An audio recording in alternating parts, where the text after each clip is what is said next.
Hello everybody, John12 back here again with another video, and today I bring you another Gotham video. Now, of course, Gotham has had its season finale already, of course, a week ago. But if you've not seen my finale review of Gotham Season 1, please go to my channel, check it out, and of course come back because this may contain spoilers. So of course, if you've not seen any of the episodes over the course of this, if you've not seen Gotham Season 1, this video and majority of other videos that I have on my channel will contain spoilers. But nonetheless, that being said, I also wanted to mention two things before I get into this video, which is the fact that I really am 50-50 about Gotham getting a second season. Now, of course, if you've not heard, obviously Fox has renewed Gotham for a second season, so we're getting a second season whether you like the show or not. And of course, one of the biggest things that aggravates me about them getting a second season is that it destroys two things for me. One, we still cannot have a Batman on TV, and two, we still might not end up getting Batman on Arrow. I'm just saying, as much as Gotham was good for what it was, and as much as I'm happy for, and anticipated for seeing Ben Affleck as Batman and Batman v Superman, which comes out less than a year from now, I really, before Arrow goes off air, which more than likely will be their 5th season if, things go into place, I still want to say this, and I still want to keep this in mind, that I really want to see Batman in the CW. They've been trying the hardest to get Batman on the show ever since before Smallville, and they still have not been given the opportunity to. And I feel that's very, very downright just despicable because, they've given us probably the best comic book TV shows of all time. They gave us Smallville, which is basically the ultimate Superman origin story ever brought to the screen. And of course they gave us Arrow and Flash, which are the two biggest shows that made mainstream audiences really care for somewhat obscure characters like the Flash and Green Arrow, So I feel that if anybody or any other TV network ever deserved to do a Batman story, and specifically with an actual freaking Batman on screen, then it's the CW.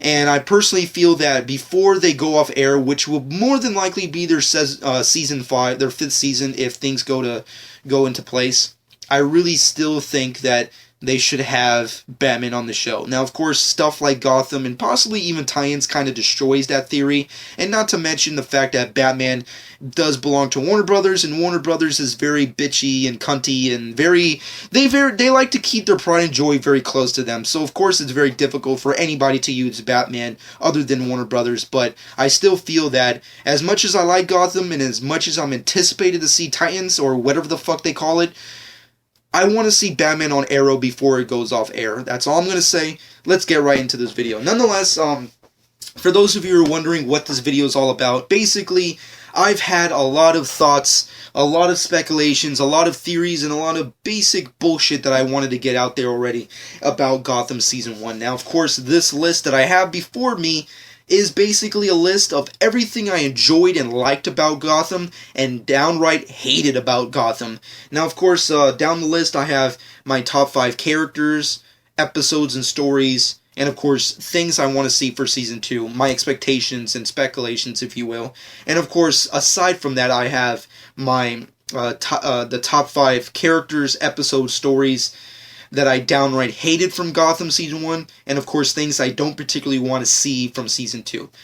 Nonetheless, let's get right down into this video. Now, of course, this is my personal opinion. This is subjective. Of course, if you don't agree with anything I have to state in the following statements I do make in this video, please in the comment section below let me know what you personally thought. And of course, what are your personal things that you enjoyed or hated from Gotham Season 1, and what do you personally want to see out of Gotham Season 2? And what are your personal speculations on Batman ever being featured on The Flash and Arrow? Which I hope happens one day, but which I find very unlikely, but you just never know. It could happen. I'm just saying. A guy could dream, can't he? Nonetheless, let's move on into the characters that I mostly enjoyed from the season. Now, of course, starting up at number 5 has to go to Bruce and Alfred. Obviously, the main characters of the Batman universe, which of course are Bruce and Alfred. I really enjoyed their story arcs, and I found it to be the most underrated and most underutilized story arc over the course of the season. But I did enjoy them, and I really can't wait to see their progression within the series. Number 4 has to go to Dr. Thompkins. Gotham is not really known for its great leading actresses, but Dr. Thompkins and the actress who plays her did a phenomenal job at bringing a good leading lady to the screen. Now, of course, Gotham, as I said before, wasn't really built for a female audience, and I don't really think they did a great job with their female characters, with the exception of Selina and a few others. But I think Gordon, Thompkins, and her relationship with Gordon was definitely very, very well done, very fleshed out, and very enjoyable to watch. And she was just a brush of fresh air on the show. I loved her, and I can't wait to see more from her. And also more from the actress herself, which is saying a lot, seeing as how she will be featured in hopefully more episodes of Gotham, but of course more episodes of The Flash. And of course, I can't wait to see her performance in Deadpool, which I think will be coming out next year, if I'm not mistaken. But nonetheless, moving on for that, going to number 3 on my list has to go to Gordon, the main character, obviously, of the show. Gordon is kind of hit or miss kind of character because they wrote him so young, it's hard to really, I guess, understand where he's coming from and really understand where he's going to go, because understandably, his story arc is very similar to the same Gordon that featured this kind of similar story arc in Batman Year One, but because of the age difference, it's very difficult to really understand where they're going to go with Gordon. But at the same time, I do find it enjoyable. I think Ben McKenzie, his performance on the show is very underrated. I think he did a great job as Jim Gordon, because obviously Jim Gordon has been portrayed multiple times in the past by phenomenal actors, and it's hard to top performances like the animated series or the Dark Knight trilogy. But nonetheless, I think Ben McKenzie did a pretty decent job. Nonetheless, moving up to number 2 has to go to Selina Kyle, of course, one of my favorite freaking characters from the Batman mythos. And of course, I think the actress definitely did a phenomenal job at bringing Selina to life for this specific show, and I loved her performance and her vibe and her style and her rendition of the character and her originality and her fresh mouth and the way she spoke. And what I mean by that, I don't mean that in a pedo kind of way. I mean that in a way of like the way she spoke and in the way that she kind of interacted with other characters and how wily and sarcastic she was. I think she definitely brought her own vibe to that, and I also enjoyed how she kind of felt like a very Michelle Pfeiffer kind of esque Catwoman into the performance, which I thought was very enjoyable. But nonetheless, moving off of that, going to number 1 has to be obviously Penguin. Robin Lord Taylor's performance as the Penguin is the defining moment as to why everyone watches the show. I find it very hard to believe that other people or mainstream audiences rather, watch the show if it weren't for Penguin. I mean, like, Penguin has to be the definitive real reason as to why everyone watches Gotham. I mean, it's kind of like the Game of Thrones thing. It's like, as much as everything on Game of Thrones is awesome and epic, we have to be realistic in saying that the main reason as to why we watch this show is because of Peter Dinklage. His character on the show is freaking breathtaking. He's fucking awesome, and every time he's not on screen, you wish he was on screen. Same thing for Robin Lord Taylor as the Penguin, and that's saying a lot, because the Penguin, for me personally, is my least favorite, or one of my many least favorite Batman villains, and I think he just made him more interesting, and just very compelling of a character. But of course, we've reached our end with that kind of list. Now we have to move on to the characters that I personally felt were the worst on the show, and personally I felt were very unenjoyable of just watching in general. Time to time watching the show just felt, oh god, why do these characters exist? That's kind of like the only real thing I can really say to sum it all up.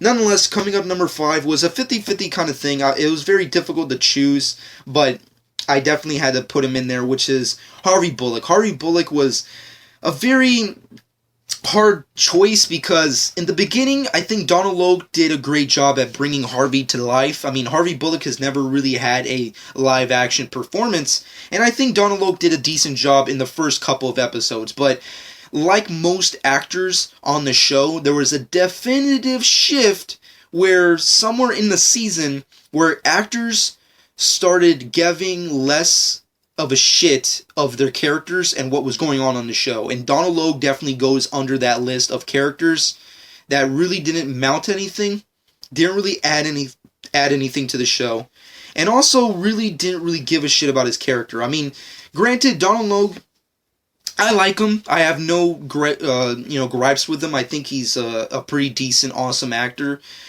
But I think he put more effort into Vikings than he ever did on this show. I mean, granted, once again, he did a decent job with the beginning first couple episodes in the season, but after that, there was just such a shift where, you just really don't even care about watching Harvey Bullock ever again, and it's just very unenjoyable of watching his character. That's just how I personally feel. And that's really a big letdown. All I can really say to sum it all up, I really prefer the animated series version of Harvey Bullock. Nonetheless, moving off of that, going to number 4 on my list has to go to Sal Maroni, another character that really didn't amount to anything. I personally didn't really enjoy his arc. I enjoy the actor who portrayed him. I think I really like his his work in other shows like Oz and and Dexter and stuff like that. But I really felt that the actor and the Gotham writers really went in a different approach with the character that I really don't think it should have went. And personally, I really didn't enjoy the fact that he was killed off in the season finale. I mean, granted, I didn't really care for the character, and even as a character from the comic books, I really don't care for because of how he is and how he's portrayed, but the only real reason as to why I don't really care for the portrayal of Sal Maroni on Gotham is because they never really got to do one of the best origin stories of the fucking century, which is, of course, Sal Maroni destroying half of Harvey Dent's face, causing Harvey Dent to become Two-Face. It's one of the best origin stories of the Batman mythos, and they completely ruined it by killing him off and also not really giving him a fleshed out story arc.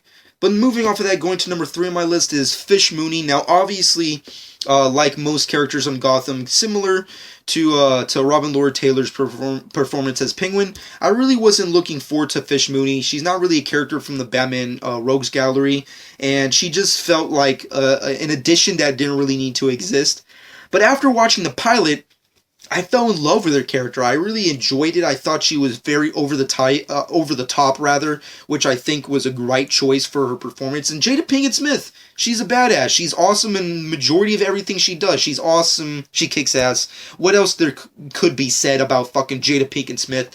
But Fish Mooney, and kind of similar to Donald Logue as Harvey Bullock, you can definitely feel and see after watching the entire season in full that Jada Pinkett Smith started giving less, just caring less and less about her character as Fish Mooney. You can definitely see, like, at the beginning of the show, she cared. She fucking loved it. She was, she really wanted to see her character being fleshed out. She couldn't wait to see the rest of the show and the series. And then after a while, she started, changing her performance too many times, and she wasn't really going anywhere, and the writers really were trying really hard to put her in a certain place, but, didn't really know what they were doing at the same time, like most characters on the show.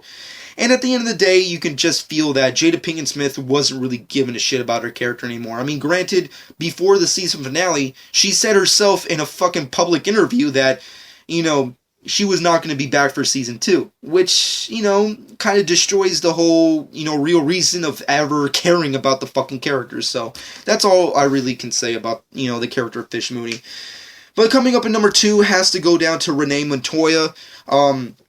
I really didn't really care for the character of Renee Montoya. I didn't really like her character, her portrayal of the character. Like Harvey Bullock, I rather prefer the animated series version of the character.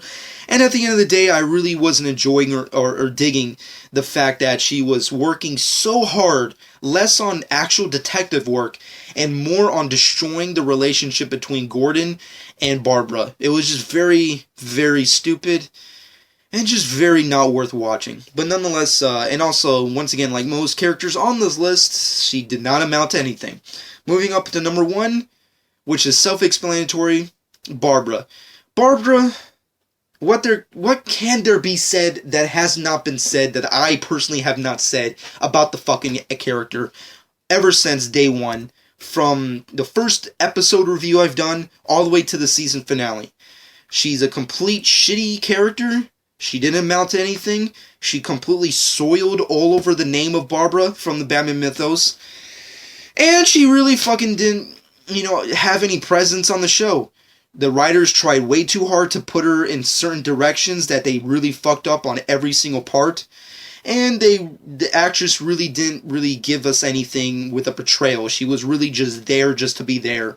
And at the end of the day, I feel, and I still feel, that the writers should have just killed her off and just continued with the Gordon-Thompkins relationship, which was a superior relationship to which I say I think is better, but I still feel will end up ending because, once again, the Gotham writers will more than likely just make sure that Gordon will probably end up with Barbara by the time season 2 comes along, because you know what? Barbara Gordon has to be born, so there's that. But nonetheless, Barbara is number 1 on my list of worst characters on the show. I personally did not enjoy her character and really hope she does not show up for season 2. Nonetheless, moving off of that, let's get into my top 5 episodes/stories. Starting up at number 5 has to go to Harvey Dent, episode 9. The episode is pretty badass. Of course, brings us one of the newest additions to the show, which was Harvey Dent. Gave us a good outside kind of outlook at the character. Real enjoyable story arc. And obviously, I think the actor who betrayed Harvey Dent / Two-Face was pretty badass. And I think he did a pretty decent and enjoyable overall performance. Although, at the end of the day, I think he should have kind of went a different route, because at the end of the day, I feel that at certain points in the episode itself, that the actor who was portraying Harvey Dent was particularly too on the nose, if you will. But overall, it's a pretty enjoyable episode and story arc. Number 4 on the list has to go to episode 1, the pilot. The pilot is obviously one of the best episodes of the show, and of course really gives us an overall outlook of the show and what we were going to expect. And of course, I just liked where the show was hopefully going to go without all the overall, super incredibly overbearing kind of additions that they put on the show overall. But the pilot still has a soft spot in my heart, and I just personally enjoy it nonetheless. Moving off of that, going to number 3 has to go to episode 10, titled Lovecraft, which of course is the episode where, shit hits the fan over at Wayne Manor. Selina Kyle and, Bruce Wayne kind of go on their own little adventure. The mob or / Copperhead or whatever, and Victor Zsasz are trying to hunt down, basically, I guess, Gordon and Bruce, and, there's this entire separate kind of, situation and various kind of action sequences and what have you. But I guess at the end of the day, it's a pretty decent, badass episode. And I also really enjoy the Bruce Wayne and Selina Kyle moments in the episode, which of course, like most of the story arcs and episodes, I personally felt was very underutilized and personally my favorite. But moving off of that, going to number 2 has to go to the Scarecrow, which is the second part in the Scarecrow story arc on the show. And of course, my personal favorite of the two. Of course, we get a good, real insight / origins of how Bruce Wayne deals with things by himself, and personally how he feels about his father and the fact that his father's gone. And on top of that, we get a good inside look of the relationship between Jonathan Crane and his father, and how Jonathan Crane will one day become the Scarecrow, which I thought was pretty badass in and of itself. But moving off of that, going to number 1, it has to go to episode 11, titled Rogues Gallery, which is a pretty badass episode. Of course, it also is the first episode after the mid-season finale, if I'm not mistaken, and of course is the first ever actual episode that's taken within Arkham Asylum, which I think the show would have been better if they actually just stayed in that fucking Arkham Asylum. I think they did a great job at bringing Arkham to life, and at the end of the day, I think that the relationship between Gordon and Thompkins was first introduced in this episode, if I'm not mistaken, and also was the great turn in where the show was actually heading into a right direction for once. But nonetheless, moving off that to the worst episode / story arcs. Starting up at number 5 has to go to episode 2, titled Selina Kyle. I was never a real big fan of that episode. I felt that it was a complete scenario of bullshit that we really didn't need. And at the end of the day, Selina Kyle was not really a big influence on the show. And she freaking was the title of the episode, which I don't think made any sense, seeing as how she had no presence in the actual episode in the show. It just didn't make any sense. Moving on from that, going to number 4, Viper, episode 5. Wasn't really a big fan of that. I really felt that it was really cheesy and campy and really stupid and not really fleshed out. I felt that the character, the serum, the drug, the character usage, the fucking everything about the episode, just I don't really care for it. Just the fact that there's this drug that gives you superhuman strength and then kills you. The way they portrayed it was it's something that should have been like a part of like the 60s Batman series. It was just stupid and really they could have spent more time doing. Moving off of that, going to number 3, Spirit of the Goat, episode 6. More or less a very Harvey Bullock episode, and once again, as I stated, Harvey Bullock wasn't really one of my favorite characters of the show, so I wasn't really a big fan of this episode. It was, if I'm not mistaken, Spirit of the Goat was the Halloween episode of Gotham.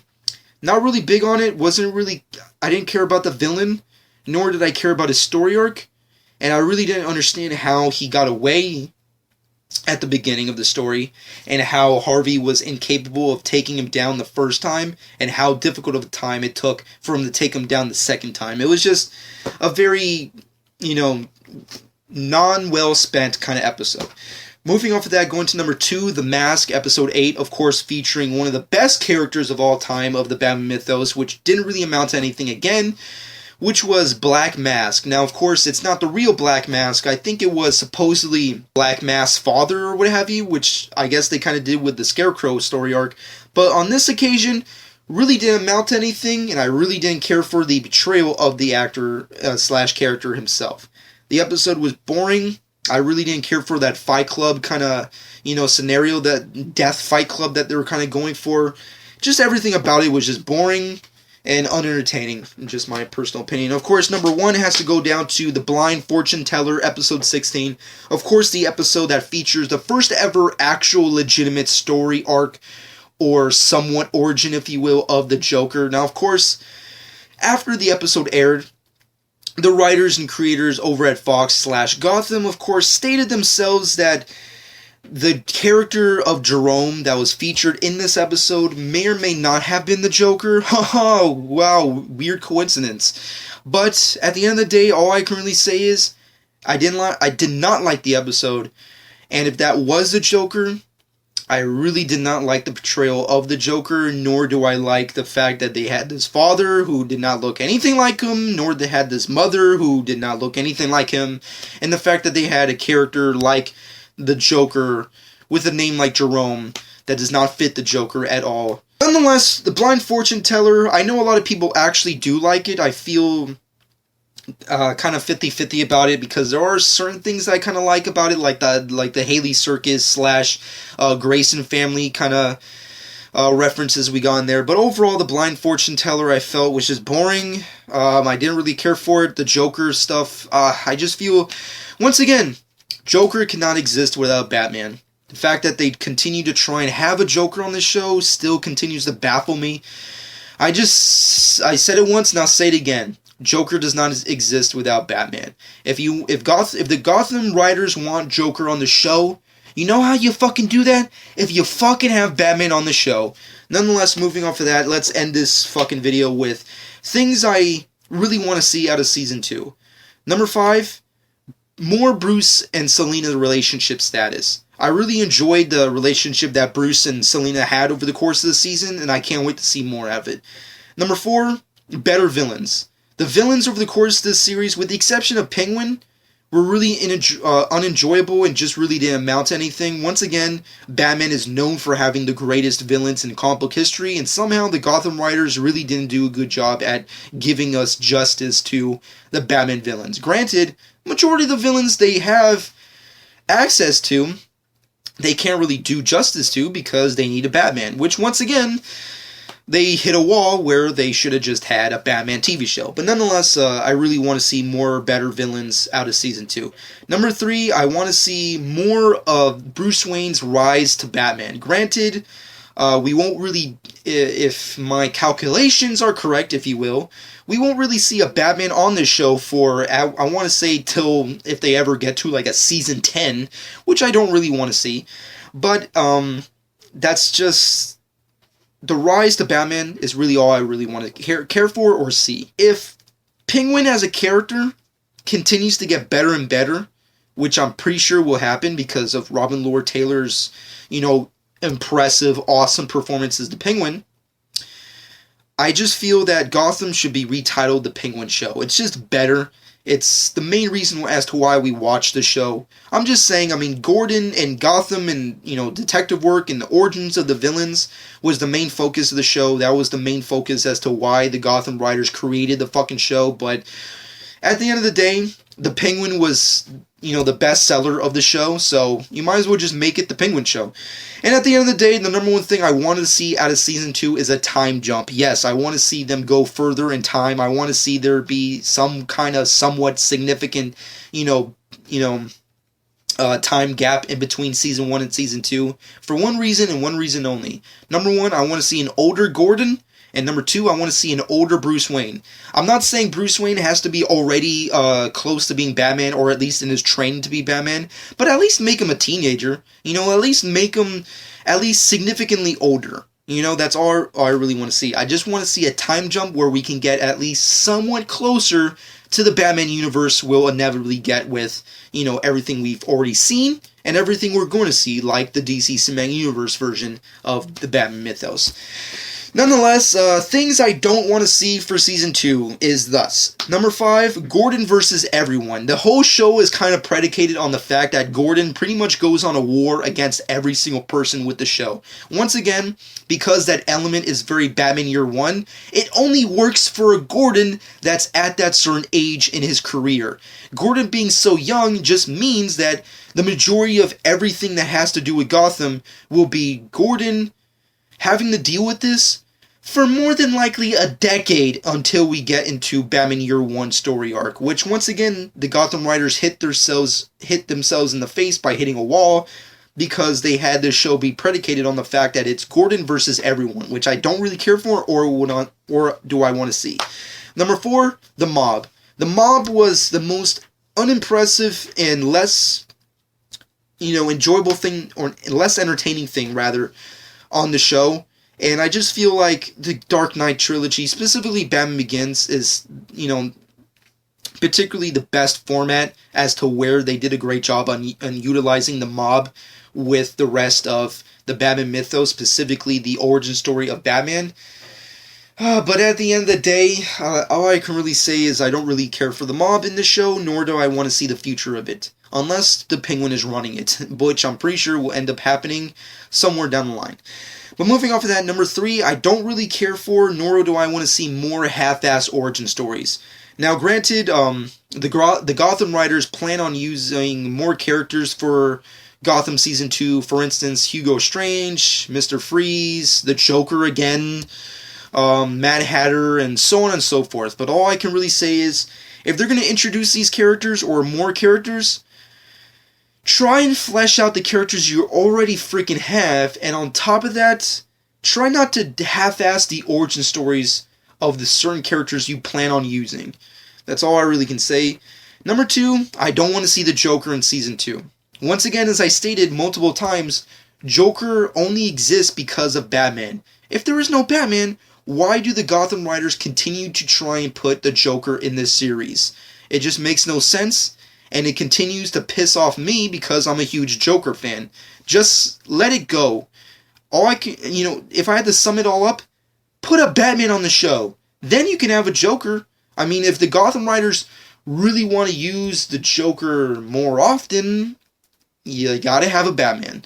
And number one, at the end of the day, the number one thing I do not want to see out of Gotham Season 2 is Barbara. I really hope that at the end of the day, somewhere down the line, Barbara does end up dying and we don't really get to see her again in the show because she was the most worthless and unentertaining version of the character of Barbara. But at the end of the day, this has been my video of Gotham Season 1, the good and the bad, and I guess you would say the evil of Gotham. Season 1, this has been, me basically discussing everything I enjoyed and everything I downright despise about Gotham. But in the comment section below, let me know what you personally thought. What were your favorite characters of the show? What were your least favorite characters on the show? What were your favorite episodes on the show? What were your least favorite episodes on the show? And of course, what are your personal expectations for Season 2? And what don't you want to see out of Season 2 out of Gotham? Now, of course, this has been my personal, thoughts and, personal interest and, obviously dismay with the show. I hope you guys enjoyed it. And of course, keep in mind that this is subjective and my personal opinion. Let me know in the comment section below what you personally thought. Of course, subscribe to my channel if you've not done so already. Hope you guys enjoyed this. Been John 12.